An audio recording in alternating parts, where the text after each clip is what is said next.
مبسملا ومحمدلا ومصليا ومسلما اما بعد قال الله تبارك وتعالى وننزل من القرآن ما هو شفاء ورحمة للمؤمنين ولا يزيد الظالمين إلا خسارا عن عوف بن مالك الأشجعي رضي الله تعالى عنه قال قال رسول الله صلى الله عليه وسلم لا بأس بالرقي ما لم يكن فيه شرك رواه الإمام الهمام المسلم في صحيحه صدق الله العظيم وبلغنا رسوله النبي الأمي الكريم ونحن على ذلك لمن الشاهدين والشاكرين والحمد لله رب العالمين۔ معزز دوستو، آج 27 اگست 2023 بروز اتوار ہے اور ہم یہاں مرکز اہل حق خانقاہ قریشیہ مورگا راولپنڈی میں حضرت مولانا حافظ محمد اقبال قریشی دامت برکاتہم العالیہ کی دعوت پرخلوص پر ان کے پروگرام حزب البحر اعتکاف میں جمع ہیں۔ مجھے بڑی خوشی ہے، ماشاءاللہ حضرت نے یہ گلشن سجایا ہے۔ اللہ تعالی حضرت کی عمر میں، علم میں، صحت میں، اولاد میں، ارادوں میں عافیت کے ساتھ برکات عطا فرمائے۔ اللہ تعالیٰ ان کا سایہ ہم سب پر سلامت با کرامت فرمائے۔ میں حضرت شیخ کے یہاں کئی مرتبہ یہاں حاضری کا شرف حاصل کر چکا ہوں، آج ایک مرتبہ پھر آپ کی خدمت میں تعویذات دم، اس کی شرعی، قرآنی اور حدیثی حیثیت کے حوالے سے میں آپ کی خدمت میں چند معروضات پیش کرنے لگا ہوں۔ آپ توجہ میری طرف رکھنا، انشاءاللہ ہمارا وقت قیمتی بنے گا۔ میرے دوستو، آج کل ایک شوشہ چھوڑا جاتا ہے کہ بھائی کوئی بیماری ہو تو اس پہ دوائی لگائی جائے، مرہم پٹی کی جائے۔ یہ کیا ہے؟ 2 لفظ پڑھ کے آپ لوگ پھونک دیتے ہیں۔ کوئی کہتا ہے یہ تو مولویوں نے رزق کا اڈا بنایا ہوا ہے، کوئی کیا اعتراض کرتا ہے۔ حالانکہ اگر وہ یہاں خانقاہ میں آئیں تو وہ دیکھیں گے کہ رزق کے اڈے کی بات نہیں ہے، حضرت اپنا خود سرمایہ خرچ کر کے امت کی شفا کا سبب بن رہے ہیں۔ تو بہرحال میں ان جیسے اعتراضات کو آپ کی خدمت میں انشاءاللہ تعالی رکھ کے اس کے جوابات بھی عرض کروں گا، اور میں 7 دلائل، ایک قرآن پاک سے، 5 رسول اللہ صلی اللہ علیہ وسلم کے فرمان سے اور ایک اپنے اکابر کے عمل سے آپ کی خدمت میں اس پہ رکھوں گا کہ جو دم، تعویذ اور عملیات قرآن اور سنت کے مطابق ہوں تو بالکل جائز ہے۔ لیکن میں ایک شروع میں بات سمجھانے کے لیے عرض کرتا ہوں، یہ آج کا اعتراض نہیں ہے، یہ بہت پرانا اعتراض ہے۔ ہمارے ایک فقیہ، اصولی، متکلم گزرے ہیں، حضرت علامہ سعد الدین تفتازانی رحمۃ اللہ تعالی علیہ۔ ان کے دور میں علاقے کا بادشاہ جو اس جگہ نگری کا تھا وہ بیمار ہو گیا۔ انہوں نے بہت سے طبیبوں کو، ڈاکٹرز کو، اس وقت کے حکیموں کو علاج کے لیے اپنے آپ کو پیش بھی کیا، انہیں بلوایا، بڑا علاج معالجہ چلا، ان کو صحت نہ ملی۔ کسی نے کہا کہ سعد الدین تفتازانی اپنی خانقاہ میں بیٹھا ہے، اللہ اللہ کرتا ہے، اس سے اگر آپ دم کرا لیں تو آپ کا یہ پھوڑا جو سرطان بننا چاہ رہا ہے، اللہ آپ کو صحت عطا فرمائے گا۔ تو بندہ جب تکلیف میں ہو تو وہ ہر جگہ ہاتھ پاؤں مارتا ہے۔ تو بادشاہ نے ان کے پاس شاہی سواری بھیجی اور ان کو باقاعدہ، اور وہ کہتے ہیں نا، باقاعدہ ایک سرکاری پروٹوکول میں بلوا کر ان سے دم کی بات کرائی۔ تو حضرت تشریف لائے بڑی عزت میں اور بڑے احترام میں۔ تو سارے ڈاکٹر و حکیم دیکھ رہے تھے کہ بھائی اس کے پاس تو نہ کوئی مرہم ہے، نہ کوئی پٹی ہے، نہ کوئی دوائی ہے، پتہ نہیں یہ کیا کرے گا۔ آ کر حضرت تشریف لائے اور حضرت نے سورۃ الفاتحہ پڑھی اور سورۃ الفاتحہ پڑھ کے اس کے اوپر پھونک مار دی۔ فرمایا یہ اللہ کا کلام میں نے پڑھا ہے اور مجھے اللہ سے امید ہے میرے نبی پاک کے فرمان کو رب سچا فرما کر آپ کو صحت دیں گے۔ میرے آقا کریم کے فرمان کا مفہوم ہے کہ اس میں موت کے سوا 99 بیماریوں کی شفا ہے، رب آپ کو صحت عطا فرمائے گا۔ یہ کہہ کر بڑے انہوں نے ہدیے پیش کیے اور بڑی عزت دی اور واپس جانے لگے۔ تو اس وقت کے جناب ابو علی سینا جسے ہم فادر آف میڈیکل کہتے ہیں، ان کو ایک اعتراض ہوا جو ڈاکٹر اور حکیم لوگوں کے ساتھ یہ آئے، اور انہوں نے آ کر اعتراض کر دیا کہ آپ نے کیا کیا ہے، آپ نے تو ایسے لگتا ہے جیسے کچھ بھی نہ کیا ہو، عزت سب سے زیادہ وصول کی ہے، شاہی پروٹوکول میں آئے، شاہی پروٹوکول میں بھیجا جا رہا، نہ آپ کے پاس مرہم ہے، نہ پٹی ہے، نہ کوئی دوائی ہے، نہ اوپر لگانے کی کوئی ویزیبل چیز ہے، آپ نے کیا کر دیا، اس سے تو کوئی فائدہ نہیں ہے۔ علامہ سعد الدین اپنی بات تو سنتے رہے، جب بات اللہ کے کلام پہ آئی کہ اس سے کوئی فائدہ نہیں ہے، کیا آپ نے لفظ پڑھ دیے، تو حضرت نے پھر اپنے ترتیب پہ جواب دیا۔ حضرت فرمانے لگے آپ بک بک بند کریں اور ہٹ جاؤ، میرا راستہ صاف کرو۔ وہ تو مزید غصے میں آ گیا کہ مولوی ہے، بڑی سخت الفاظ میں بات کرتا ہے، یہ تو میری انسلٹ کر رہا ہے۔ انہوں نے بادشاہ کو شکایت لگائی، اسے واپس بلوائیں، اس نے آپ کے پیرامیڈیکل اسٹاف کی انسلٹ کی ہے۔ تو اس نے بلایا گیا، بادشاہ نے بڑی عزت سے کہا حضرت آپ انہیں جواب نہ دیتے انہیں یہ کیوں کہا، شٹ یور ماؤتھ، زبان بند کرو، بک بک بند کرو، آپ نے بڑے سخت الفاظ فرمائے ہیں، آپ کو ان کی دلداری کرنی چاہیے۔ حضرت نے فرمایا بادشاہ سلامت، میں نے کوئی سخت الفاظ استعمال نہیں کیے، میں نے تو ان کے سوال کا جواب دیا ہے۔ وہ کہنے لگے یہ کیسا سوال کا جواب ہے؟ انہوں نے کہا سوال تھا مرہم لگاتے، پٹی لگاتے، دوائی لگاتے، خالی لفظ پڑھ کے پھونکے، اس کا کیا فائدہ؟ یہ سوال تھا، میں نے جواب دیا، بک بک بند کر۔ میں نے بھی لفظ پڑھے ہیں، اسے کوئی تھپڑ نہیں مارا، میں نے بھی 2 لفظ پڑھے ہیں، اسے کوئی گھونسا نہیں مارا، میں نے بھی 2 بول بولے ہیں، اسے میں نے کوئی چانٹا نہیں مارا، لیکن سعد الدین تفتازانی کے لفظوں میں وہ پاور ہے، وہ طاقت ہے کہ یہ لال پیلا ہو گیا۔ مجھے بتائیں خالق کے کلام میں کوئی طاقت نہیں؟ خالق کے کلام میں کوئی پاور نہیں ہے۔ تو حضرت نے علی اسلوب الحکیم جواب دیا تھا۔ میرے دوستو آج بھی یہی حال ہے، میں حیران ہوں۔ میں حرم کعبہ میں بیٹھا تھا، ہمارے ایک شخص ہیں، وہ وہاں پر کچھ متاثر تھے اس دم تعویذ کے معاملات میں۔ وہ مجھے کہنے لگے مولانا یہ جو تعویذ قرآن کریم کی آیت آپ لکھ کے دے دیتے ہیں، یہ کہیں سے ثبوت ہے، جائز ہے، اس سے کوئی برکت اور چیز ملتی ہے؟ میں نے کہا بتا، تجھے جواب سناؤں یا تمہیں دلیل دکھاؤں؟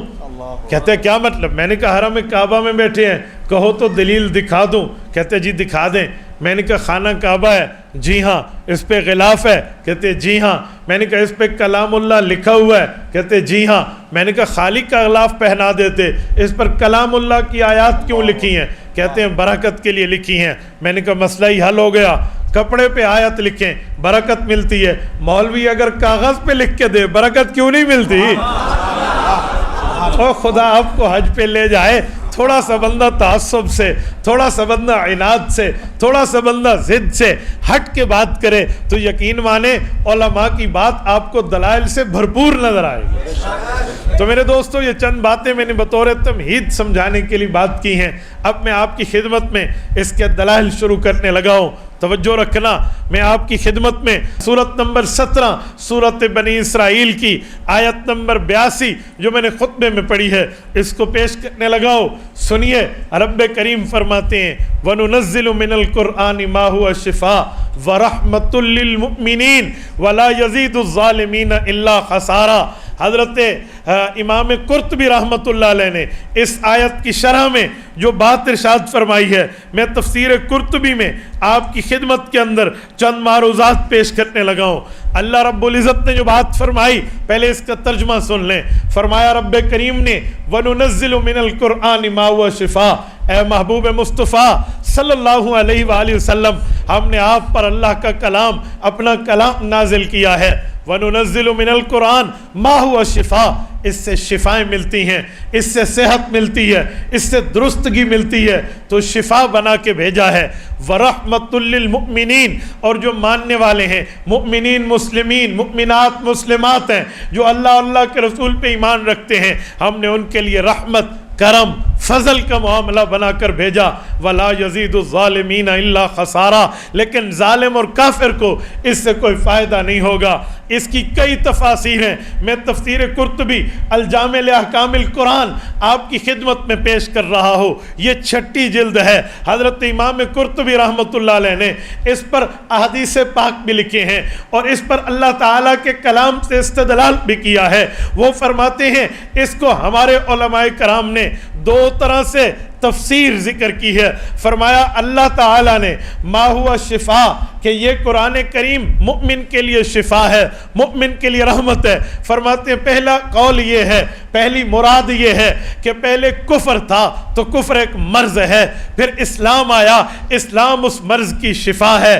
پہلے جہالت تھی، جہالت ایک مرض ہے، اس کے بعد علم آیا، علم ایک شفا ہے۔ پہلے شرک تھا، شرک ایک مرض ہے، پھر اس کے بعد توحید آئی، اللہ تعالیٰ کی طرف سے ایمان ملا، ایمان ایک شفا ہے۔ فرمایا پہلے اللہ نے ظلمات میں رکھا، کفر و شرک کے اندھیرے میں رکھا، پھر اسلام اور ایمان کی روشنی میں رب لایا، ایک شفا تو یہ ہے۔ فرماتے دوسرا قول یہ ہے، رب کریم نے جو شفا کی بات فرمائی ہے، فرمایا دوسرا قول جس سے شفا پتہ چلتا ہے، الثانی انہ شفاء من الامراض الظاہریہ بالرقی والتعوذ ونحوہ وقد روى الائمہ۔ فرمایا ہمارے تمام اکابر نے یہ بات کی ہے، شفا کا دوسرا مراد یہ ہے، نبی پاک سے ثابت ہے، آپ آیات پڑھ کے دم فرمایا کرتے تھے، آیات پڑھ کے پھونک دیا کرتے تھے۔ اس طرح کی جو دم اور تعویذ کی چیزیں ہیں، قرآنی آیات، نبی پاک کے فرمان، اللہ کے اسماء گرامی، یہ پڑھ کے پھونک دے تو یہ بھی اس آیت سے ثابت ہے۔ الجامع لأحکام القرآن امام قرطبی اس دھرتی کا بہت بڑا نام ہے۔ اور سنیں حضرت امام قرطبی حنفی نہیں ہیں، مالکی ہیں۔ امام مالک ابن انس الاصبہی رحمہ اللہ کے مقلد ہیں۔ اس سے پتہ چلا صرف احناف قائل نہیں ہیں، امت میں باقی ائمہ کے مقلدین بھی قائل ہیں۔ میں آگے چل کے اس پر شوافع اور احناف کے ساتھ حنابلہ کے دلائل بھی آپ کی خدمت میں پیش کروں گا، توجہ رکھنا۔ اور یہی بات تقریباً اس سے ملتی جلتی تفسیر المیسر میں ہے، یہی بات ملتی جلتی تفسیر مظہری میں ہے، یہی مضمون آپ کو تفسیر ابن کثیر میں ملے گا، لیکن تفصیل آپ کو الجامع لأحکام القرآن قرطبی میں موجود ہے۔ تو قرآن کی آیت ہوئی وَنُنَزِّلُ مِنَ الْقُرْآنِ مَا هُوَ شِفَاء، رب کریم نے جہاں کفر کی شفا ایمان کے ساتھ، شرک کی شفا توحید کے ساتھ، جہالت کی شفا علم کے ساتھ، وہیں پر ظاہری مرض کی شفا تعویذات اور عملیات اور دم کے ساتھ رکھی ہے۔ اور پھر فرمایا وَرَحْمَةٌ لِّلْمُؤْمِنِينَ، فرمایا اس کے ذریعے مؤمنین کو رحمت ملتی ہے۔ کیا معنی؟ یہ ڈاکٹری دوائی نہیں ہے کہ اس کا سائیڈ ایفیکٹ ہو۔ وَرَحْمَةٌ لِّلْمُؤْمِنِينَ کا معنی آپ کو سائیڈ ایفیکٹ نہیں ہے۔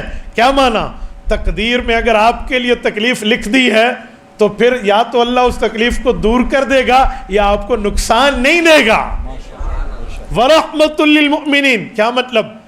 ڈاکٹر دیتے ہیں نا دوائی، بھئی یہ دوائی آپ دودھ کے ساتھ لیں، ڈاکٹر صاحب یہ کیپسول پانی کے ساتھ بھی اندر جا سکتا ہے، آپ دودھ کی بات کیوں کرتے ہیں؟ وہ کہنے لگے دودھ کے ساتھ آپ کی خشکی ختم ہوگی، آپ کی ویکنس میں فائدہ ہوگا۔ اچھا کیوں؟ اس کا کوئی سائیڈ ایفیکٹ ہے تو سائیڈ کو ایفیکٹ نہیں کر پائے گا، اوکے ہم اس کو دودھ کے ساتھ لیتے ہیں۔ وَرَحْمَةٌ لِّلْمُؤْمِنِينَ، رب کریم نے فرمایا یہ جو دم قرآن کریم والا تعویذات شریعت کے مطابق جو ہیں اس کا کوئی سائیڈ ایفیکٹ نہیں ہے، اس سے پریشان نہ ہونا۔ اور اگلا جملہ وَلَا يَزِيدُ الظَّالِمِينَ إِلَّا خَسَارًا، کیا جملہ لکھا ہے حضرت امام قرطبی نے۔ وہ فرماتے ہیں ظالم سے مراد کافر ہے، ظالم سے مراد منکر قرآن ہے، ظالم سے مراد منکر مصطفیٰ ہے، ظالم سے مراد منکر شریعت ہے۔ تو ولا یزید الظالمین الا خسارا، فرمایا ظالم کو قرآن سے کوئی فائدہ نہیں ہے کیونکہ وہ قرآن مانتا نہیں ہے، شریعت سے فائدہ نہیں ہے، وہ شریعت پہ عمل نہیں کرتا، دین سے اس کو کوئی فائدہ حاصل نہیں ہوتا کیونکہ دین کے ذریعے اپنے اوپر دم نہیں کراتا۔ جب وہ یہ کام نہیں کراتا تو اس کو کوئی فائدہ نہیں ہے۔ اللہ کا کرم، فضل، احسان، شکر، امتنان، ہم مسلمان ہیں، ہم مؤمن ہیں، ہم اللہ کے توحید کے قائل، نبی پاک کے رسالت کے قائل، صحابہ کرام کی عقیدت کے قائل، اہل بیت کی تطہیر کے قائل، اولیاء کی ولایت کے قائل۔ اللہ نے ہمیں اہل حق کے ساتھ جوڑا ہے، ہمارے لیے تو رحمت ہے، وَرَحْمَةٌ لِّلْمُؤْمِنِينَ۔ دیکھیں میرے بھائیو، جو چیز رحمت تھی لیکن آج کل کے پروپیگنڈے نے اس کو نعوذ باللہ کوئی جو ہے نا کیا کہتے ہیں کھانے پینے کے اڈے اور اس طرح کے معاملات کی بات کر دی ہے۔ کوئی کہتا ہے اس پہ اجرت لیتے ہیں، کوئی کہتے ہیں اس پر پیسے لیتے ہیں۔ سنیں، جو نہیں لیتے نہیں لیتے، لیکن اگر جائز اجرت لیں تو جائز ہے۔ ہمارے تمام فقہاء نے اس سے دلائل اخذ کیے ہیں۔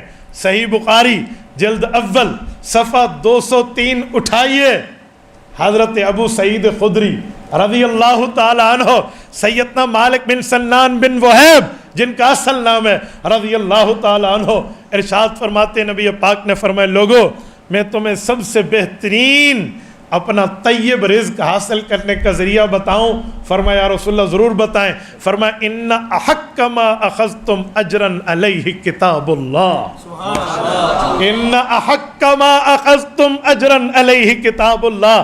فرمایا قرآن کریم کے ذریعے اللہ تعالیٰ جو تمہیں رزق عطا فرماتے ہیں سب سے حقیقی اور طیب رزق ہے۔ تو میرے دوستو اگر کوئی لینا چاہے تو اس کے لیے جرم بھی نہیں ہے، لیکن جو فی سبیل اللہ کرتے ہیں یہ نور علی نور ہے۔ تو یہ تو آیت تھی، پہلی دلیل آپ ذہن میں رکھنا۔ آئیے میں حدیث پاک کی روشنی میں آپ کی خدمت میں دوسری دلیل پیش کر رہا ہوں۔ دوسری دلیل میں حضرت امام مسلم ابن الحجاج القشیری رحمہ اللہ، جنہیں امام مسلم ہم کہتے ہیں، ان کی صحیح مسلم کی جلد اول اٹھائیں، صحیح مسلم کی جلد اول ہے، کتاب السلام ہے۔ حضرت امام مسلم رحمۃ اللہ علیہ نے باب قائم فرمایا ہے، باب لا بأس بالرقى ما لم يكن فيه شرک۔ اس اصول کے تحت حدیث پاک لائے ہیں۔ یہ 2200 نمبر کی حدیث صحیح مسلم جلد اول کتاب السلام کی روایت ہے۔ اس کے راوی حضرت عوف بن مالک الاشجعی رضی اللہ تعالی عنہ ہیں۔ وہ ارشاد فرماتے ہیں ہم نے نبی پاک صلی اللہ علیہ وسلم کی خدمت میں ایک عجیب معاملہ دیکھا۔ ہمارے آباء و اجداد کسی زمانے میں دم تعویذ کرتے تھے، لیکن وہ دم تعویذ دو طرح کے تھے، یا تو بت سے مدد مانگی جاتی، شرک کیا جاتا، کفر کیا جاتا اور اس میں غیر اللہ کی استعانت ہوتی، اور کچھ ایسے تھے جو صرف تجربے کی بنیاد پہ تھے، اس میں شرک نہیں تھا۔ تو یہ ترتیبیں چلتی، اسلام آیا، اللہ نے ہمیں ایمان اسلام کی دولت عطا فرمائی، نبی پاک صلی اللہ علیہ وسلم کی صحبت عطا فرمائی، حضور پاک کی رفاقت عطا فرمائی۔ تو یہ کہتے ہیں ہم اللہ کے نبی کی خدمت میں حاضر ہوئے، ہم نے کہا یا رسول اللہ ہمارا خاندان عاملین کا خاندان ہے۔ حضرت عوف بن مالک الاشجعی، کننا نرقی فی الجاہلیہ، ہمارے آباء و اجداد کے پاس اسلام سے پہلے لوگ دم کرانے آتے تھے، تو میرے آباء و اجداد اس کو دم کرتے۔ آج بھی دنیا یا رسول اللہ میرے پاس آتی ہے، لوگ آتے ہیں دم کر دے، اب میں کروں یا نہ کروں؟ اس کائنات کے سب سے بڑے مفتی اعظم کا فتویٰ سنیے، حیران ہو جاتا۔ اس زبان کا فتویٰ سنیے جس کے قریب جھوٹ کبھی گیا ہے، اس سب سے بڑے اعلیٰ درجے کے دماغ کا فتویٰ سنیے، اس سے بڑا دماغ اس دھرتی پہ آیا ہے۔ نبی پاک صلی اللہ علیہ وسلم کے سامنے انہوں نے پیش کیا، تو حضور پاک علیہ السلام سے جب ہم نے بات کی، فقلنا یا رسول اللہ بتائیے، تو حضور پاک نے فرمایا کیف تری فی ذلک فقال اعرضوا علی، فرمایا ذرا دم کے لکھی ہوئی چیزیں ہیں تو بھی لاؤ، یاد ہے تو وہ بھی سناؤ۔ کیا کیا پڑھتے ہو؟ تو کہتے ہیں ہم نے سنانا شروع کر دیا، یہ دم، یہ دم، یہ رقی، یہ تعویذ، یہ فلاں۔ جب ہم نے پیش کیا تو نبی پاک علیہ السلام نے سنا، جن میں شرک نہیں تھا تو فرمانے لگے بالکل ٹھیک، بالکل ٹھیک، بالکل ٹھیک، اور جس میں شرک تھا چھڑوا دیا۔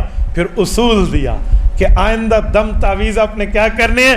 حضور نے فتویٰ دیا، فرمایا لا فقال اعرضوا علی رقاقکم، سناؤ، سنا دیے۔ فرمایا لا بأس بالرقى ما لم یکن فیہ شرک۔ عوف بن مالک بیٹا، میرے صحابی، میں تمہیں اصول سمجھا رہا ہوں، دنیا کے تمام عاملین اہل حق کو بتا دو، ہر وہ دم اور تعویذ جائز ہے جس میں شرک نہ ہو، جس میں شرک نہ ہو۔ ہر وہ دم بھی جائز ہے، ہر وہ تعویذ بھی جائز ہے، ہر وہ تعوذ بھی جائز ہے، ہر وہ ترتیب بھی جائز ہے۔ یہ اصول وہ اصول ہے۔ جو دنیا کے تمام جھوٹوں کو اور سچوں کو جدا کر دیتا ہے۔ دنیا میں ہر فیلڈ میں 2 نمبریں بھی ہوتے ہیں، ہر فیلڈ میں 1 نمبر بھی ہے۔ میں کسی ایک فیلڈ کی سائٹ نہیں لے رہا، لیکن آپ اتنے سادے بھی نہیں ہیں۔ آپ کو 2 نمبر 1 نمبر گھی پتہ چلتا ہے، آپ کو 2 نمبر 1 نمبر دودھ پتہ چلتا ہے، آپ کو 2 نمبر 1 نمبر گوشت پتہ چلتا ہے، تو آپ کو اہل حق اور اہل باطل کا فرق کیوں نہیں پتہ چلتا؟ ٹھیک ہے، تو اتنا سادہ بھی بندہ نہ بنے۔ نبی پاک کے اس اصول کو سامنے رکھے، لا بأس بالرقى ما لم يكن فيه شرک، یہی جو لفظ حضور نے فرمایا کہ شرک نہ ہو تعویذ جائز ہے، یہی باب جسے کہتے ہیں مین چپٹر ہیڈنگ امام مسلم نے کتاب السلام میں قائم فرمایا، یہی چپٹر قائم فرمایا۔ تو میرے دوستو، اس سے پتہ چلا کہ نبی پاک صلی اللہ علیہ وآلہ وسلم کے اس ترتیب پر دم تعویذ کی اجازت ہے جو یہ تعویذ آپ کو اس خانقاہ میں مل رہے ہیں، جو عملیات، جو معوذات اور جو رقیہ کی ترتیبیں آپ کو اس خانقاہ میں مل رہی ہیں، میں اس پر کہوں یہ قرآنی ترتیب پہ بھی ثابت ہے اور مہر نبویہ سے بھی ثابت ہے۔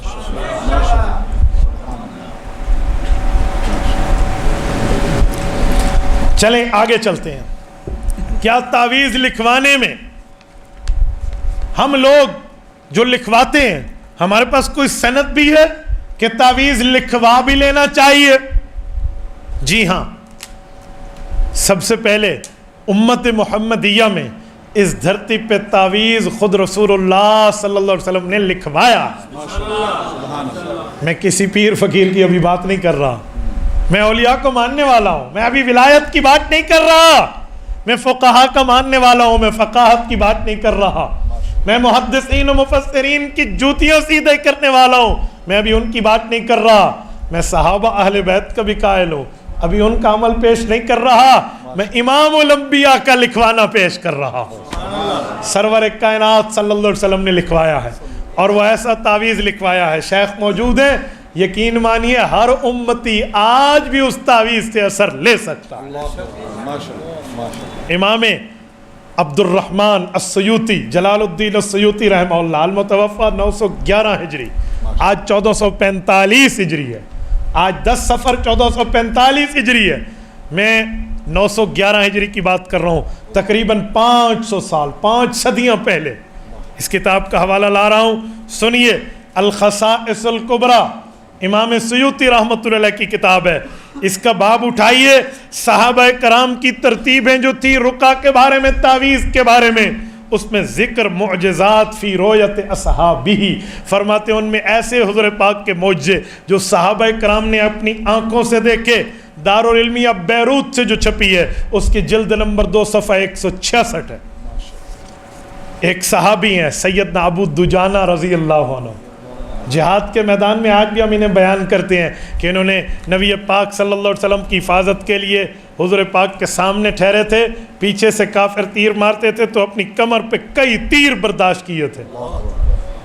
جب بعد میں ان سے پوچھا گیا کہ آپ رسول اللہ صلی اللہ علیہ وسلم کی حفاظت کرتے ہوئے حضور پاک کی شکل مبارک کے آگے ایسے تھے، ادھر سے تیر آتا، آپ برداشت کرتے کمر پہ، عاشق تو سینے پہ تیر کھاتا ہے، آپ نے کمر پہ کیوں کھائے ہیں؟ تو بڑا تاریخی گولڈن چین کا جواب مشہور ہے، حضرت ابو دجانہ رضی اللہ عنہ نے جواب دیا تھا، ہاں عاشق سینے پہ تیر کھاتا ہے، لیکن اس موقع پہ میں سینہ کافروں کو کرتا تو پیٹھ میرے نبی کو ہو جاتی۔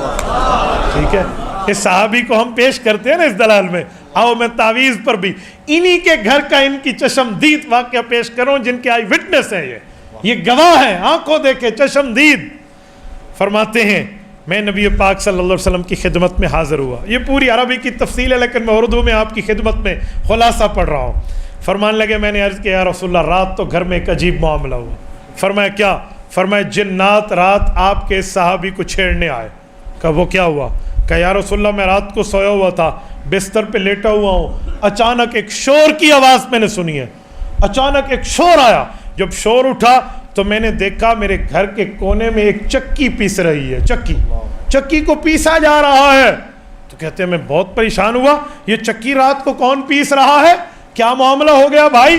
تو کہتے ہیں میں نے اٹھ کے دیکھا تو جیسے آسمان کی بجلی کڑکتی ہے، برق آسمان کی بجلی، اس طرح چمک اٹھی تو میری آنکھیں چندھیانے لگیں۔ پھر میں نے دیکھا گھبرا کے یار کیا ہوا, اچانک ایک معاملہ, تو ایک سایہ دار چیز تھی جو میرے صحن میں بلند ہو رہی تھی اور آگے آگے جا رہی تھی. کہتے ہیں یا رسول اللہ میں نے اللہ کا نام لیا, آپ کے ساتھی ہونے کی بنیاد پہ اٹھا, ہمت کی اور آگے پہنچ کے اس کے کھال کو یوں پکڑا جیسے پکڑنے کا حق ہو. میں نے یوں پکڑا اور کھینچا اپنی طرف.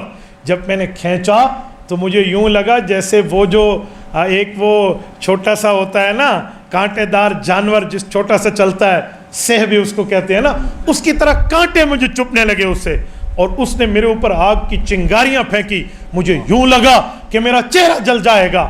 بہرحال وہ غائب ہو گیا. یا رسول اللہ یہ ہوا میرے ساتھ, اور اب میں صبح کی نماز میں آپ کے پاس پہنچا ہوں, تھوڑا جلدی پہنچا تاکہ آپ سے مسئلے کا حل نکالوں. حضور پاک علیہ الصلوۃ والسلام نے سنا, فرمایا ابو دجانہ تیرے گھر میں جنات اور شیاطین کی ایک بری چیز ہے. سنو, یہ جو آج کوئی عامل اہل حق بتا دے کہ تیرے گھر میں جنات ہے, لوگ کہتے ہیں تجھے لڑوا رہا ہے. اور بے وقوف تیرا فتویٰ یہ کہاں تک جائے گا, یہ تیری گستاخی کہاں تک جائے گی. نبی پاک صلی اللہ علیہ وسلم نے اس صحابی کی خیر خواہی چاہیے, فرمایا تیرے گھر میں ایک بری چیز ہے, اس کی ترتیب ہونی چاہیے. کہا یا رسول اللہ تو پھر کیا ہوگا؟ فرمایا ابو دجانہ یہ تو تیری طرح مثل اور بھی لوگ تکلیف دیے جائیں گے, ان کی ترتیب بنانی چاہیے. کہ یا رسول اللہ آپ ہی فرمائیے. فرمایا جی ہاں, کاغذ قلم لاؤ. کاغذ دوات لائے گئے. اس زمانے کا کاغذ جو تھا, ٹھیک ہے, جو پتہ نہیں چمڑوں پہ یا پتوں پہ اس طرح ہوتا تھا, کھجور کی شال پر اس طرح بلوایا گیا. اس زمانے میں لکھنے والے لوگ کاتبین بہت کم تھے. قرآن کریم لکھنے والے بھی 40 کی تعداد میں صحابہ ہیں کاتبون الوحی. تو حضرت علی المرتضیٰ آئے, نبی پاک صلی اللہ علیہ وسلم نے ان کی کنیت سے انہیں مخاطب فرمایا ابو الحسن آپ کتابت فرمائیے. وہ لکھنے کے لیے تیار ہو گئے. فرمایا رسول اللہ آپ فرماتے جائیے, میں نوٹ کرتا جاتا ہوں. نبی پاک علیہ الصلوۃ والسلام نے جنات کے نام خط لکھا. جو میں کہہ رہا ہوں نا تعویذ لکھوایا, وہی خط ہے. فرمایا بسم اللہ الرحمن الرحیم, ھذا کتاب من محمد رسول رب العالمین. فرمایا جو تمام جہانوں کا پالنے والا ہے اس رب کے محمد کی طرف سے بات لکھوائی جا رہی ہے. یہ نبی پاک صلی اللہ علیہ وسلم نے لکھا, اور پھر پوری ترتیب سے یہ لکھا ہے. حضرت کے پاس یہ موجود ہے, آپ کو مطالبے پر یہ مل جائے گا. اہل حق یہ چیز دیا کرتے ہیں. نبی پاک علیہ السلام نے پوری ترتیب لکھوائی, احادیث آیات لکھوائے, اور ان کو تنبیہ فرمائی کیا کر رہے ہو, فلاں فلاں, پوری ترتیب کے ساتھ. ایسی آیات لکھوائی فَسَيَكْفِيكَهُمُ اللَّهُ وَهُوَ السَّمِيعُ الْعَلِيمُ. یہ عاملین جانتے ہیں جل جاتا ہے سامنے والا مخالف چن, اگر کوئی شاطر ہو تو. یہ ترتیب کے ساتھ لکھوا کر انہیں دی, اور فرمایا جاؤ اس کو لپیٹ کر لے جاؤ, یوں لپیٹ کر لے جاؤ. یہ جو اہل حق تعویذ بند کر کے دیتے ہیں, اس پر بھی لوگ کہتے ہیں جی بند کرنے میں کیا حکمت ہے, یہ نبوت لپیٹ کر دے رہی ہے, کیا مطلب ہے؟ اہل حق لکھ کر دینا تو اس کو بندہ لپیٹ کر. آپ اہل کفر کے پاس جائیں تو اس کی کھول کے دیکھ لیں, کوئی اور بات ہے, کوئی شرک لکھے, میں اہل حق کی بات کر رہا ہوں. تو نبی پاک علیہ السلام نے فرمایا یوں لے جاؤ. وہ لے گئے. فرمایا جا کر گھر رکھ دو, یا پتہ نہیں کسی ایک سائڈ پہ لگا دو. لگا دیا. اگلی رات جو ہوئی, یہ فرماتے ہیں میں انتظار میں تھا کہ ریاکشن آئے گا, تو ریاکشن آیا. وہی آوازیں دینے والے کسی عجیب ترتیب پر آئے, اور آ کر کہتے ہیں ابو دجانہ ہمیں لات اور عزا کی قسم, بتوں کے نام لیے, اس کا معنی مشرکین تھے نا, ہمیں لات و عزا کی قسم تیرے گھر میں بھی نہیں آئیں گے, تیرے جیسے بھی کسی کے گھر میں نہیں آئیں گے. اللہ, آج تک میں نے کہا حضور کا لکھا ہوا تعویذ اثر کر رہا ہے نا, کہا تیرے گھر میں بھی نہیں آئیں گے, تیرے جیسے جس کے پاس یہ چیز ہوگی اس کے پاس بھی نہیں آئیں گے. ہمیں اپنے بتوں کی قسم ہم سے یہ چیز اٹھا لے. اب رونے لگے, پاؤں پکڑنے لگے. جو کل سہ کے کانٹے کی طرح چبانے والے تھے, شور کر رہے تھے, آسمانی بجلی کی طرف برس رہے تھے. تو حضرت ابو دجانہ نے فرمایا جی نہیں, جب تک رسول اللہ سے اجازت نہیں لوں گا نہیں اٹھاؤں گا. انہوں نے کہا ٹھیک ہے, ہم صبح تک ایسے ذلیل ہی رہیں گے, جا جلدی جا اللہ کے رسول کے پاس. حضرت اپنی ترتیب پہ آئے, شاہانہ انداز پہ صبح کی نماز میں نبی پاک صلی اللہ علیہ وسلم کی خدمت میں. آپ علیہ السلام بھی منتظر تھے. ابو دجانہ کیا ہوا؟ حضرت امام سیوطی رحمۃ اللہ فرماتے ہیں حضرت رسول اللہ کو ہنس کر عرض کی, یا رسول اللہ جنوں کی آہو بکا اور زاروں قطار رونا سن کے آ رہا ہوں, زاروں قطار رونا سن کے آ رہا ہوں. کہ یا رسول اللہ اس طرح ہو گیا. کہ میں نے جنوں کی آہو بکا سنی، مجھے تو لگا آج بہت لمبی رات ہے اور وہ رو رہے ہیں۔ تو یا رسول اللہ وہ کہتے ہیں اٹھا لو، بتوں کی قسم بھی کھاتے ہیں۔ میں نے کہا مجھے بھی اللہ کی قسم، میں بھی نبوت سے پوچھے بغیر یہ نہیں اٹھاؤں گا۔ تو یا رسول اللہ وعدہ کر رہے ہیں، عہد، میثاق، پیمان، پرومس کرنا چاہ رہے ہیں، کیا کروں؟ حضور نے فرمایا ابو دجانہ مان لو بات، جا کے وہ اٹھا لو، انشاءاللہ تعالی رب کریم اس سے تجھے اور تیری قوم کو، یعنی تیرے ساتھیوں کو جن کے پاس یہ ہے، اس سے شفا عطا فرمائے گا۔ اور مجھے اس ذات کی قسم، اس کے ذریعے جس اللہ نے مجھے مبعوث کیا، یہ شیطان لوگ قیامت تک عذاب میں مبتلا رہے۔ یہ تیسری دلیل میں نے آپ کی خدمت میں پیش کی ہے۔ اور یہ تعویذ کس کا لکھوایا ہوا ہے؟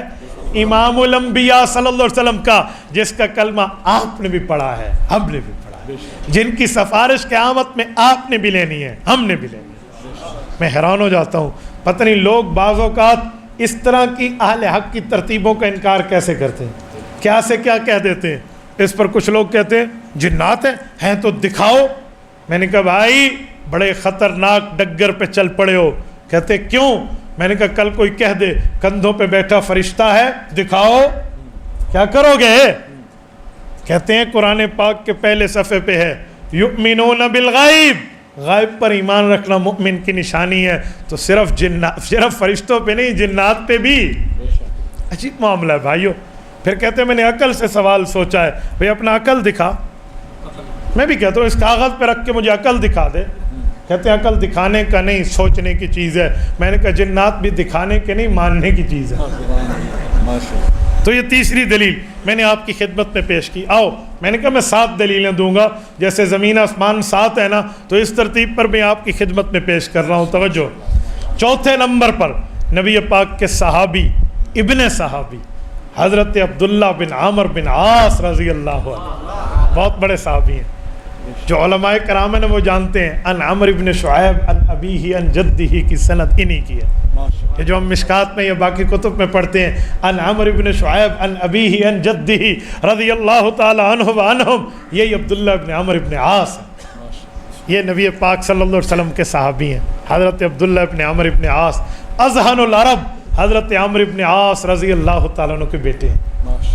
اور حضرت میں آپ کی اجازت سے حضرت عمر ابن عاص کے متعلق ایک جملہ کہتا ہوں۔ میری معلومات میں آیا ہے کچھ بدذہن لوگوں نے حضرت عمر ابن عاص پر تبرہ کیا ہے، تو میں اس سرزمین پہ بیٹھ کے ایک جملہ حضرت عمر ابن عاص کے لیے آپ کی خدمت میں پیش کر رہا ہوں۔ صحیح مسلم میں بھی ان کی روایت موجود ہے کہ یہ نبی پاک علیہ السلام کے کتنے قریب ہے۔ ان نے جب حضور پاک کی بیعت فرمائی تھی نا، اس وقت کا ایک چھوٹا سا واقعہ، یہ تشریف لائے حضرت خالد بن ولید کے ساتھ مکہ سے مدینہ ایمان لانے۔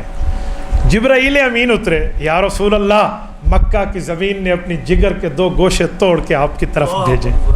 پتہ چلا یہ دونوں آ گئے۔ جب یہ آئے حضرت خالد بن ولید ان دونوں نے آ کے عرض کیا، رسول اللہ بس ہو گئی، اخیر ہو گئی، آپ کے مقابلہ کر کے دیکھ لیا، جنگ کر کے دیکھ لی، ساری چیزیں کر کے دیکھ لیں، اب دنیا تو برباد ہو جائے گی اگر ایمان نہ لایا، آخرت بھی تو ساتھ تباہ ہو جائے گی۔ ہم چاہتے ہیں ہماری جیسے دنیا گزری باقی زندگی تو آپ کی خدمت میں گزرے، ہمیں کلمہ پڑھا کر ایمان سے مشرف فرمائیے تاکہ دنیا بھی بہتر ہو، آخرت بھی بہتر ہو۔ فرمایا بہت اچھا۔ نبی پاک نے ہاتھ مبارک آگے بڑھائے، حضرت خالد ابن ولید نے بیعت فرمائی، نبی پاک صلی اللہ علیہ وسلم نے ایمان سے مشرف فرمایا، کلمہ پڑھ کے ایمان میں داخل ہو گئے۔ باری آئی حضرت عمر ابن عاص کی، سنیے رضی اللہ عنہ۔ نبی کہتے ہیں فبسط ید رسول اللہ صلی اللہ علیہ وسلم، حضور پاک نے اپنے ہاتھ ایسے بڑھائے، کہا عمر آؤ بیعت فرما دو۔ عمر ابن عاص نے ہاتھ بڑھائے اور یوں ہاتھ پیچھے کر لیا۔ اندازہ لگاؤ کیا منظر ہوگا جب نبوت نے ہاتھ پھیلائے ہوئے اور عمر ابن عاص نے ہاتھ بند کیے ہوئے۔ مالک یا عمر، کیا ہوا عمر؟ کہ رسول اللہ انا اشترط، ایک شرط لگانا چاہتا ہوں، اجازت ہے؟ رسول اللہ صلی اللہ علیہ وسلم رحمت للعالمین ہے۔ نبی پاک صلی اللہ علیہ وسلم اس موقع پر بیٹھے تھے کہ ایک بندہ جہنم سے بچ کے جنت جانے والا بن رہا ہے۔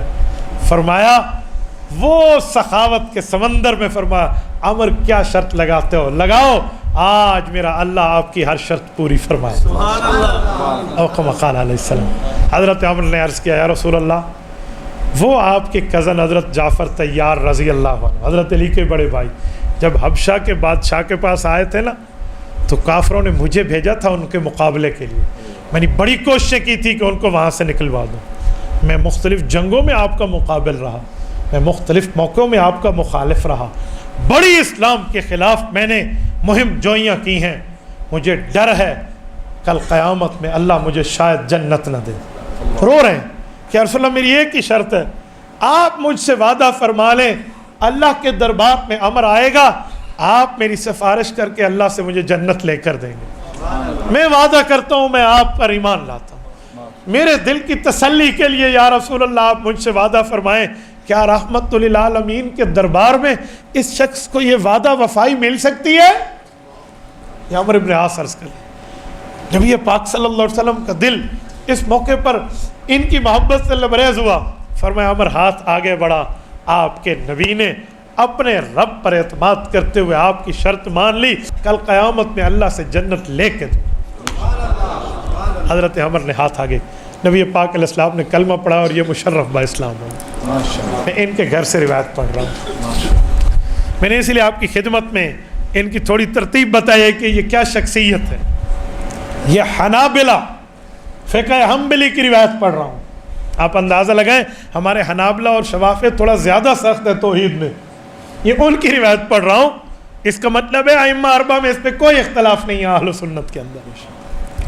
حضرت امام احمد بن حنبل رحمہ اللہ مسند احمد میں اپنی کتاب میں ارشاد فرماتے ہیں, نبی پاک صلی اللہ علیہ وسلم کے صحابی حضرت عمرو بن عاص کا واقعہ فرماتے ہیں.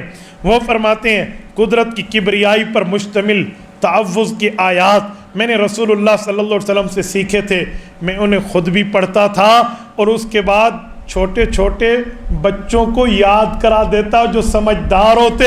سنو سنو, بچے بھی یاد کرتے, بڑے بھی یاد کرتے, پڑھتے, لیکن جو بچے پڑھ نہ سکتے یا چھوٹے ہوتے یہی اللہ تعالیٰ کی کلام لکھ کر ان کے گلے میں ڈال دیتا. آپ آئیے. فرمایا وَمَن لَّمْ يَعْقِلْ كَتَبْتُهُ فَأَعْقِلُهُ عَلَيْهِ, میں لکھتا اور جو نہیں پڑھ سکتے تھے ان بچوں کے گلے میں ڈال دیتا. آج میرے چھوٹے بچے کے لیے کوئی شیخ مکرم کہہ دے یہ حفاظت کا تعویذ ہے تو مجھے تو لوگ فتووں کا پوری ڈھیر اٹھا کے دے دیتے ہیں. من علق التمیم فقد اشرک, جس نے تمیمہ لٹکایا اس نے شرک کیا. جی بالکل ٹھیک ہے, حدیث ہے, سر آنکھوں پہ ہے, پر من علق التعویذہ نہیں ہے, من علق التمیمہ ہے. تمیمہ وہ تعویذ ہے جس میں بت سے مدد مانگی جائے, غیر اللہ کو پکارا جائے, استعانت لغیر اللہ ہو, اور تعویذ وہ ہے جس میں اللہ رسول کی باتیں لکھی جائیں.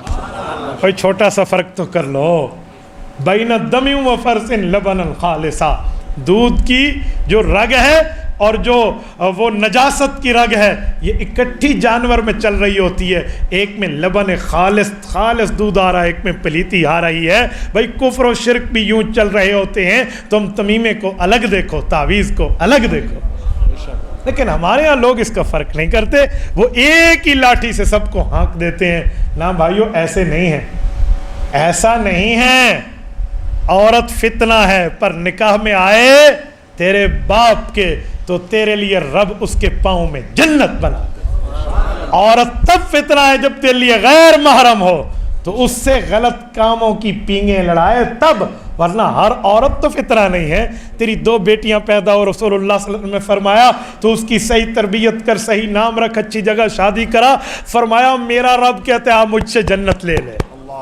کہاں عورت فتنہ ہے, ہر جگہ تو نہیں ہے. ہاں عورت تیری بہن ہے, اس بہن کا مقام اور مرتبہ دیکھنا ہو تو حضرت شیمہ بنت حلیمہ رضی اللہ تعالی عنہما جنگ اوطاس میں تشریف لائی اور صحابہ کرام کو فرمایا میں تمہارے نبی کی بہن ہوں. رضائی بہن تھی, اماں حلیمہ کی بیٹی تھی, رسول اللہ کی دودھ پیتی ہوئی بہن تھی. صحابہ نے پہلی بار سنا, کہا واہ ہم نے تو اپنے نبی کی بہن کے بارے میں نہیں سنا, تو نبی کی بہن. ہم تمہیں حضور کے پاس لے جائیں گے۔ لے جایا گیا، نبی پاک کی خدمت میں اس خاتون نے عرض کیا کہ اللہ کے رسول، میں نے آپ کو بچپن میں لوری دے کر سلایا، میری اماں حلیمہ مجھے کہتی بابرکت بچہ لائی ہوں گھر میں، اس کی خدمت کر، رب عزتوں کے تاج دے گا۔ مجھے آج بھی یاد ہے آپ کو سلانے کے لیے کہتی اللہم ابقنا فینا محمدا، اللہم ابقی دارنا فینا محمدا، اللہم ابقی قریتنا فینا محمدا۔ میں یہ لوری دیتی، اللہ میرے گھر کو پرامن رکھ، مجھ میں، ہمارے گھر میں محمد کریم علیہ التحیۃ والتسلیم موجود ہیں، اللہ ہمارے علاقے، ہماری بستی کو پرامن رکھ، اس میں محمد کریم صلی اللہ علیہ وسلم موجود ہے۔ یا رسول اللہ، میں آپ کو یوں لوری دیا کرتی تھی، آپ نے ایک مرتبہ یوں، جیسے بچپن میں بچے دندی کاٹتے ہیں انگلی پہ، آپ نے دندی کاٹی تھی، آج بھی نشان آپ کی بہن کی انگلی پہ۔ اس بہن نے پیش کیا، نبی پاک علیہ السلام نے وہ کالی کمبلی اتار کے بہن کے لیے بچھا دی۔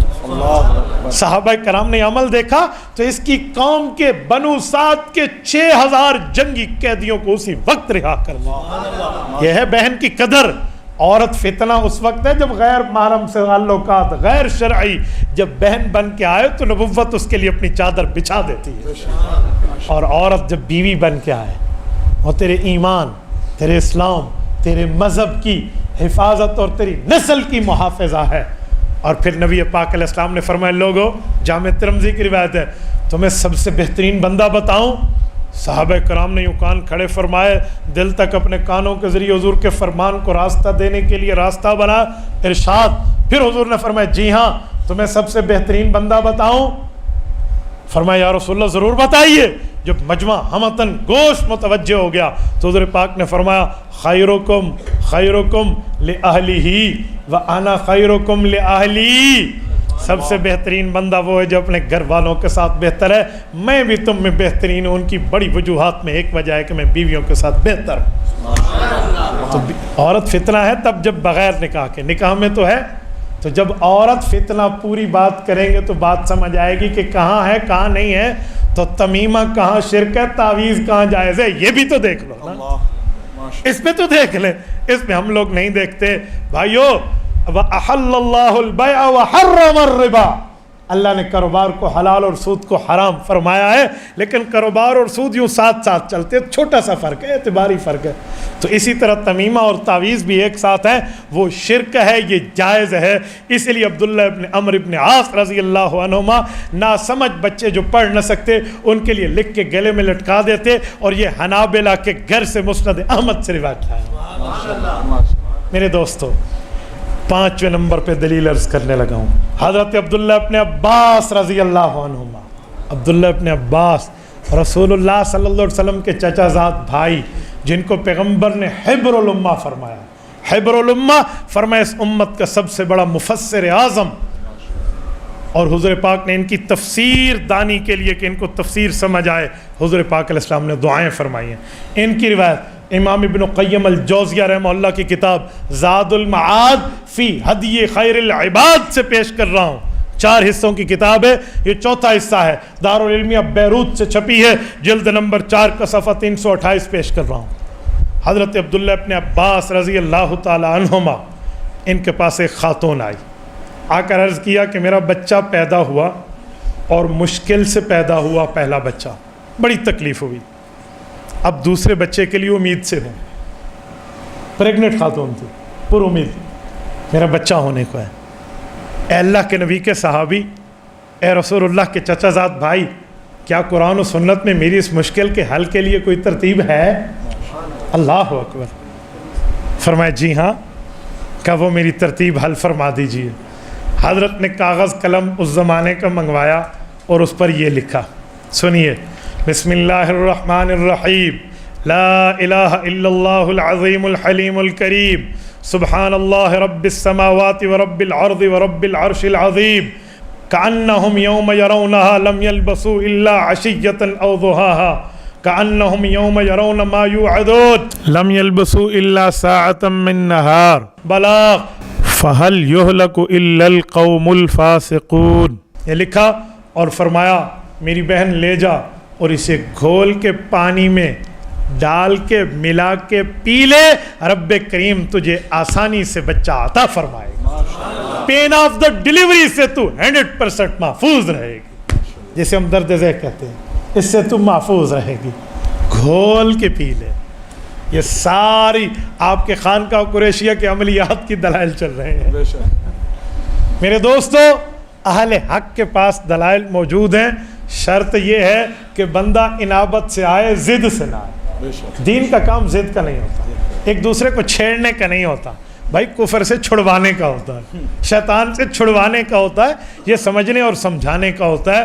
پر سمجھنا سمجھانا اس کو سمجھ آتا ہے الا من اتى اللہ بقلب سلیم, جو دل تو لے کر آئے. بھائی اگر میں یہ گلاس لے جاؤں, اس میں ابھی تو پانی ہے, اگر گلاس لے جاؤں نا اور یہ اس کو الٹا لے جاؤں تو پورا آپ بٹکا بھی پلٹ دے تو ایک قطرہ بھی نہیں آئے گا. اس پہ پانی تب آئے گا جب سیدھا لے جاؤں. تو بھائی اپنے دل کو کھول کے آئیے, اللہ والوں کے پاس, خانقاہوں میں اولیاء اللہ کے پاس آئیے تو اپنے دل کا برتن سیدھا کر کے لائیے تاکہ وہ آپ کے دل کے برتن کو روحانیت سے بھر دے.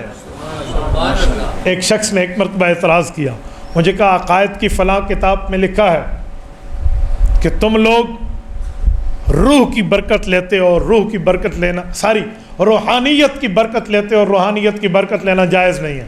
میں نے کہا عقائد کی کسی کتاب میں نہیں لکھا. الحمدللہ میں نے پڑھائی ہیں, لے آؤ. وہ لے آیا, جب دکھایا تو وہاں لکھا ہوا تھا کہ غیر کی روح سے برکت لینے کے لیے جب غیر ماہر بیٹھے گا تو فضول کام کرے گا. میں نے کہا لکھ. کہتے دیکھا روحانیت. میں نے کہا اللہ کے بندے, روح اور ہے روحانیت اور ہے. تجھے روح اور روحانیت کا فرق نظر نہیں آتا, تو عاملین اہل حق پہ اعتراض جڑ رہا ہے. جس بندے کا یہ حال ہو سے روح اور روحانیت کا فرق نہ آئے, اس کو میں کہوں تو مجھے سمجھائے گا دین, تو بھائی دین دینداروں سے سمجھ آتا ہے. میرے دوستو, یہ 5ویں دلیل میں نے آپ کی خدمت میں پیش کی ہے. اب توجہ رکھنا, میں 6ٹھی دلیل آپ کی خدمت میں پیش کر رہا ہوں تاکہ اس بنیاد پہ آپ کی خدمت میں چند دلائل پیش کر سکوں, اور جس سے آپ کو سمجھا پاؤں کہ دلیل کے انداز میں تعویذات اور دم جائز ہے. آؤ میں صحیح بخاری کتاب الطب باب الرقیٰ بفاتحۃ الکتاب سے دلیل پیش کر رہا ہوں. حضرت ابو سعید خدری رضی اللہ عنہ, جن کا میں نے اردو میں شروع میں تعارف کرا دیا, یہ ان کی پوری روایت پڑھنے لگا ہوں. چلو میں اس کا خلاصہ پیش کر دیتا ہوں. حضرت ابو سعید خدری رضی اللہ عنہ فرماتے ہیں, چلو میں پڑھ دیتا ہوں. ان اناسا من اصحاب النبی صلی اللہ علیہ وسلم اتوا علی حی من احیاء العرب. نبی پاک علیہ السلام نے اپنے صحابہ کرام کو فرمایا فلاں علاقے, فلاں بستی, فلاں محلے میں, فلاں جگہ جاؤ, فلاں دین کے کام کی خدمت کے. کہا جی بہت اچھا, تشریف لے گئے. وہاں گئے, اس بستی والوں میں کچھ ایسے شرپسند تھے, انہوں نے نبی پاک کے صحابہ کی عزت احترام بھی نہیں کی, پانی بھی نہیں دیا, اور اپنے مہمان کو کھانے کی کوئی چیز بھی نہیں دی, بے اکرامی کی انتہا کر دی. وہ جیسے قرآن کریم میں نا فَأَبَوْا أَن يُضَيِّفُوهُمَا, 16ویں پارے کا پہلا صفحہ علماء جانتے ہیں. وقت کے 3 نبی موجود ہیں, حضرت موسیٰ علیہ السلام, حضرت یوشع بن نون علیہ السلام اور حضرت خضر علیہ السلام. ان نے کھانا کھلانے سے منع کر دیا. تو ایسے کچھ ہوتے ہیں. تو کہا ایسے ہی ہوا. یہ بہت پریشان ہوئے, یار عرب تو مہمان نوازی میں بڑے مشہور ہیں, اور یہ کیا ہو گیا؟ اللہ کا کرم ہوا ان پر, اور ان پر اللہ کا غضب ہوا. وہ کیا ہوا؟ کہتے ہوا یہ کہ جب ہم وہاں بیٹھ گئے, فیما بینہم, ابھی وہاں موجود تھے, اذ لدغ سید اولئک, ان کے قوم کے لیڈر کو آ کے کسی بچھو اور سانپ نے ڈنگ مارا, اور وہ تو ہائے ہائے پڑ گئی. جیسے پنجابی میں کہتے ہیں نا بیجا بیجا ہو گئی ہے, بھائی کام کی ہو گیا, بھائی شور پڑ گیا. تو وہ کہنے لگا یہ کرو یہ کرو. تو اس زمانے میں اس کا دم بھی تھا, دم اس کا ہوتا تھا. تو انہوں نے کہا جی دم والا ہے کوئی؟ تو جو ایسے شریر تھے جو مہمان کی عزت نہیں کرتے تھے, ان میں دم والا کہاں ہوتا, یہ تو خود دین سے دور ہے. تو وہ ان کے پاس آئے, دیکھا نا ماشاءاللہ داڑھی ٹوپی پگڑی والے ہیں. انہوں نے کہا بھائی ہمارے بزرگ صاحب کو, ہمارے لیڈر کو بچھو نے کاٹا ہے, تو ہمیں کوئی دم والا ہے؟ انہوں نے فرمایا ہاں, بہترین مہجبین دل نشین حسین دم ہے ہمارے پاس, زبردست دم ہے. انہوں نے کہا ہاں. انہوں نے کہا یہ حضرت ابو سعید خدری کا ان کے پاس ہے. تو آئے ہم معافی مانگتے, غلطی ہو گئی, دم تو رکھ دیں, جو کہیں گے ہم آپ کی بات مانیں گے. پہلے تو شاید 1-2 گلاس پانی پر بات پوری ہو جاتی رہا. اب انہوں نے کہا اچھا آپ نے رسول اللہ کے صحابہ کی یہ کام کیا, ہماری نہیں ہمارے دین کی وجہ سے, آؤ میں تمہارے ساتھ بات کرتا ہوں. کہا دم کرانا ہے؟ مجھے اللہ کی ذات پر امید ہے ابھی صحت ملے گی، لیکن میں دم تو کروں گا 30 بکریاں لوں گا۔ کتنے لوں گا؟ 30 بکریاں۔ کہا اچھا 30 بکریاں؟ فرمایا جی ہاں۔ تو کہا جی طے ہو گیا۔ ایک روایت میں ایک بکری کا بھی لفظ ہے، لیکن میں دونوں روایتیں ملا کے پڑھتا ہوں تو 30 شیاہ، 30 بکریاں۔ مرتے کیا نہ کرتے، لیڈر نے کہا 30 نہیں 100 دے دو، دم مل جائے۔ تو یہ آئے اور انہیں رسول اللہ صلی اللہ علیہ وسلم سے سیکھا تھا کہ سورۃ الفاتحہ اتنے بیماریوں کی شفا ہے، تو انہیں آ کر اللہ کا نام لیا، سورۃ الفاتحہ پڑھا، بِأُمِّ القرآن، ام القرآن یعنی سورۃ الفاتحہ پڑھ کے پھونک دی، اور رب کا کرنا اسے صحت مل گئی۔ انہوں نے کہا جی واہ جی، اللہ نے ہدایت کا دروازہ کھولنا تھا نا اس قوم کا، اس بستی میں ہدایت کی فضائیں چلانی تھی۔ تو انہوں نے وہ بکری لی، بہرحال اس میں سے کوئی بکری ذبح ہوئی، گوشت وغیرہ کھایا، تو کچھ لوگوں نے کہا نہیں کھانا چاہیے، اور باقیوں نے کہا نہیں کھا لینا چاہیے۔ نبی پاک علیہ السلام کے پاس جب یہ مقدمہ پہنچا تو حضور پاک صلی اللہ علیہ وسلم نے فرمایا دکھاؤ وہ آپ نے ان پر کیا پڑھا تھا؟ کہ یا رسول اللہ یہ پڑھا تھا۔ فرمایا ٹھیک ہو گیا۔ سورۃ الفاتحہ کا جی ہاں۔ کہ پھر کیا ہوا؟ کہ یہ گوشت ملا، کہ یہ کچھ لوگ نہیں کھاتے۔ حضور پاک علیہ السلام نے فرمایا بالکل ٹھیک چیز پڑھی، خود بھی کھاؤ، میرا حصہ بھی نکال کے مجھے دے دو۔ فَاضْرِبُوا لِي بِسَهْمٍ، میرا حصہ اگر مجھے کاٹ کے دے دو، کہ یا رسول اللہ یہ لیجیے۔ اس سے پتہ چلا یہ طیب اور حلال رزق ہے، طیب اور مطیب رزق ہے۔ میرے دوستو اندازہ لگاؤ، یہ 6 نمبر پہ میں نے آپ کی خدمت میں اسی خانقاہوں کی ترتیب پر یہ دلیل آپ کی خدمت میں رکھی ہے۔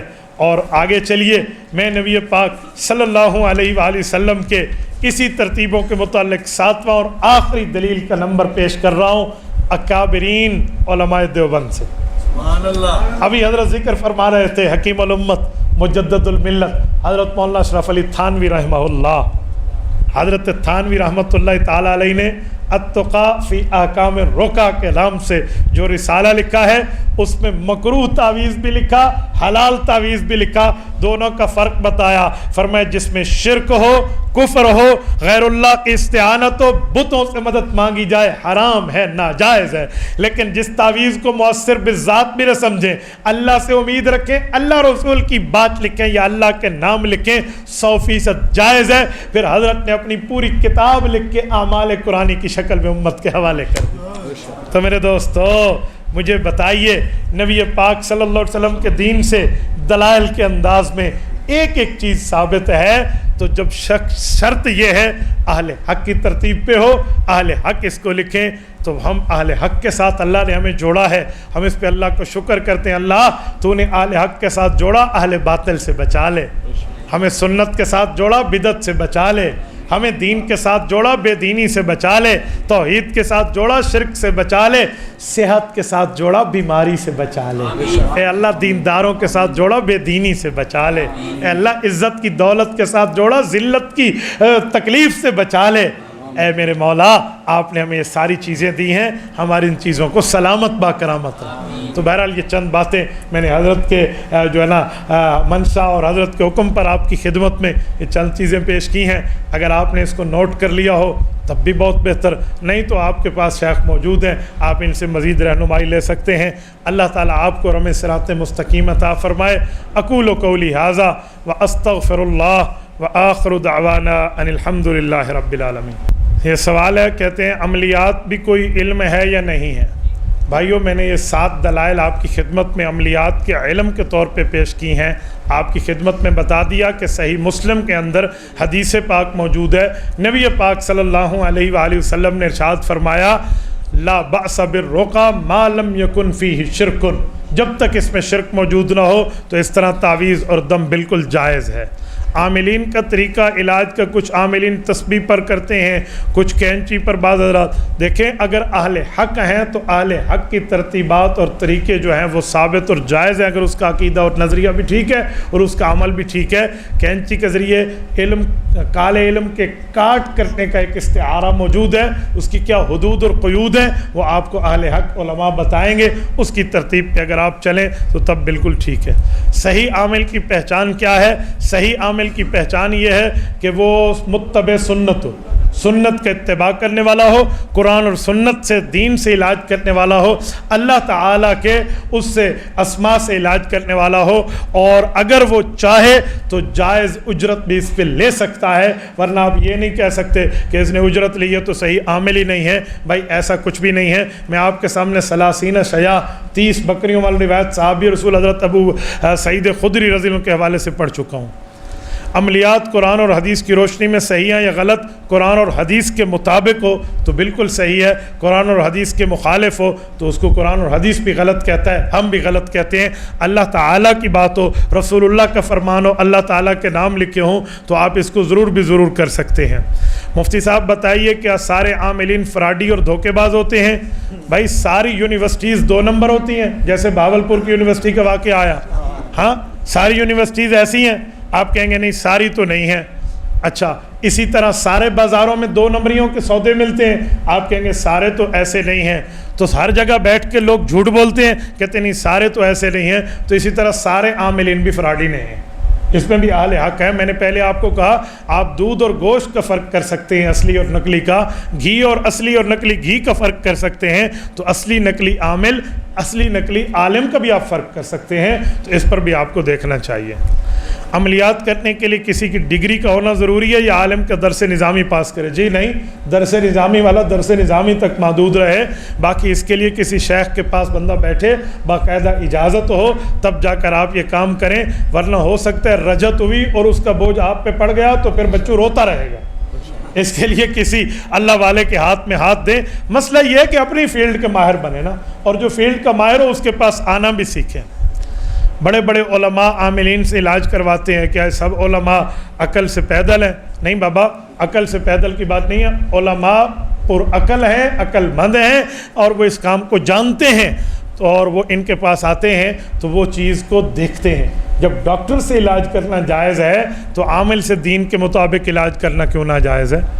ڈاکٹر کا ایجیکشن ٹھیک ہے، عامل کا ڈنڈا ٹھیک کیوں نہیں ہے؟ کچھ ترتیبوں کو آپ سامنے رکھ کے بیٹھا کریں. بھائیو والدین کو ترغیب دیں کہ بچوں کی شادیوں میں تاخیر نہ کریں. میں آپ کے غم میں برابر کا شریک.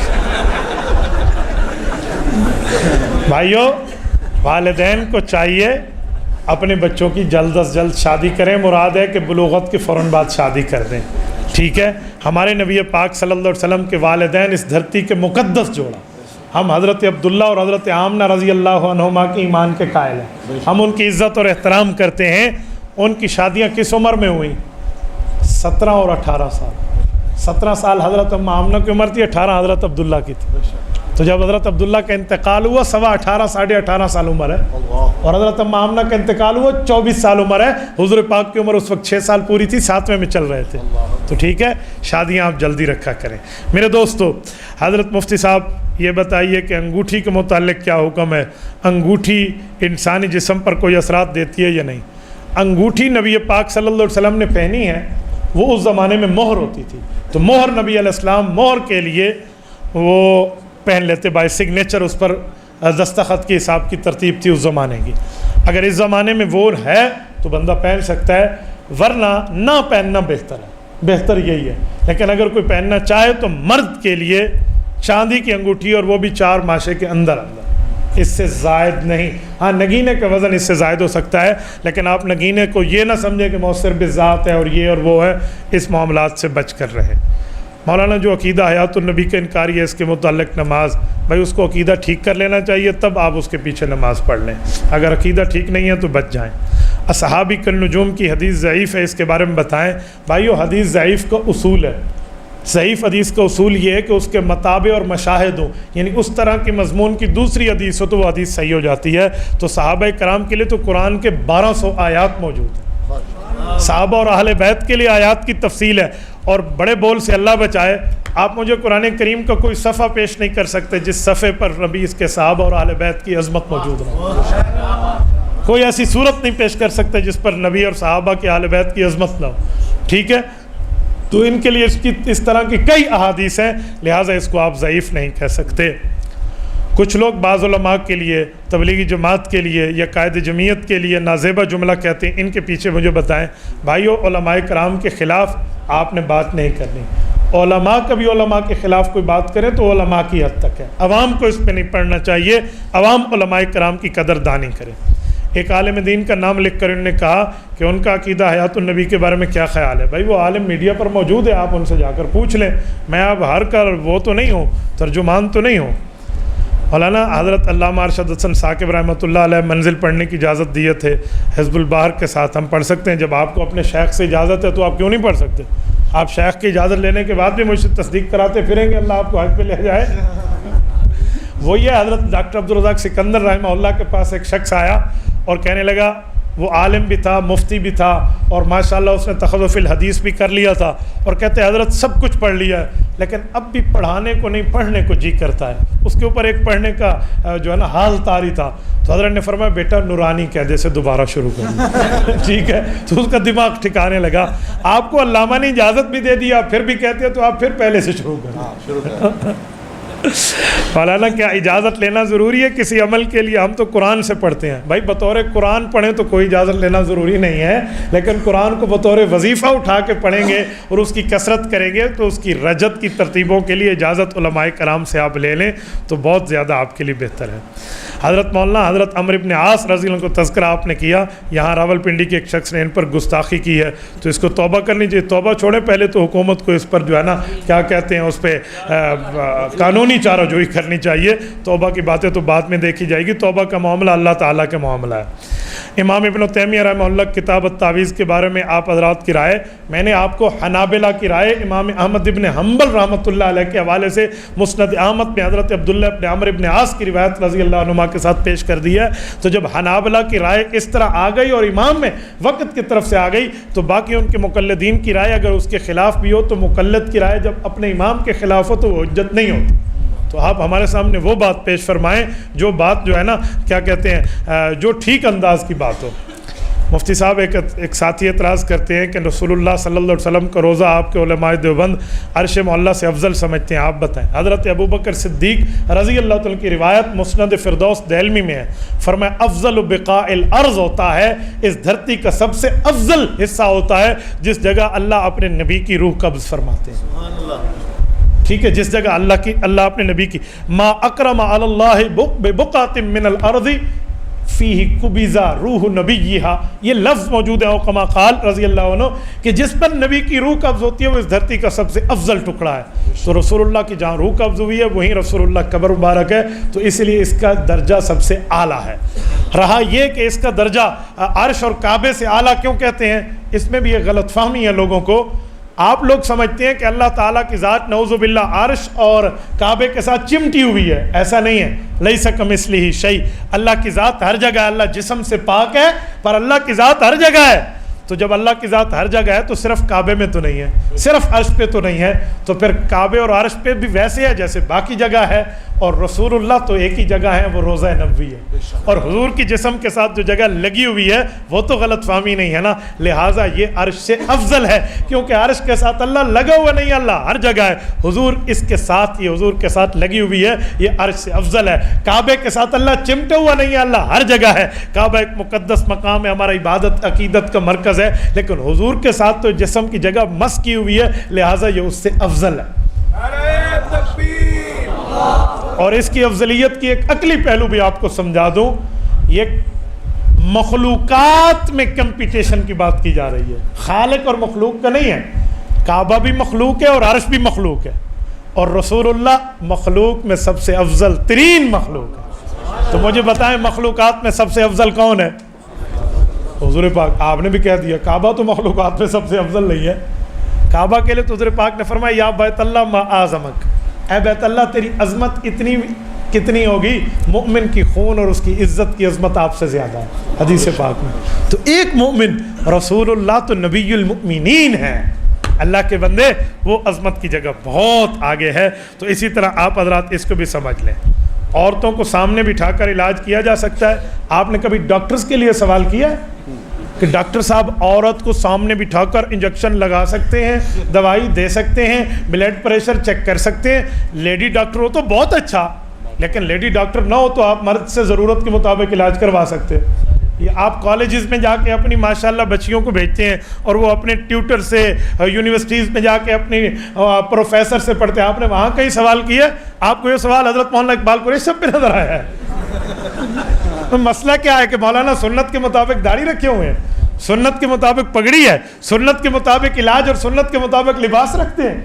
اللہ کے بندے, ضرورت کی بنیاد پر تمام چیزوں کو اس طرح ضرورت کی حد تک جائز کہہ دیا جاتا ہے. مولانا مختلف علوم کے بارے میں بتائیں. مثلث ہے, مربع ہے, علم جفر ہے, علم تکبیر ہے, علم سلاسل ہے, علم الاعداد ہے, علم رمل ہے. ان کو سیکھنا چاہیے یا نہیں؟ آپ نے بہت سے علوم کو اکٹھا کر دیا ہے.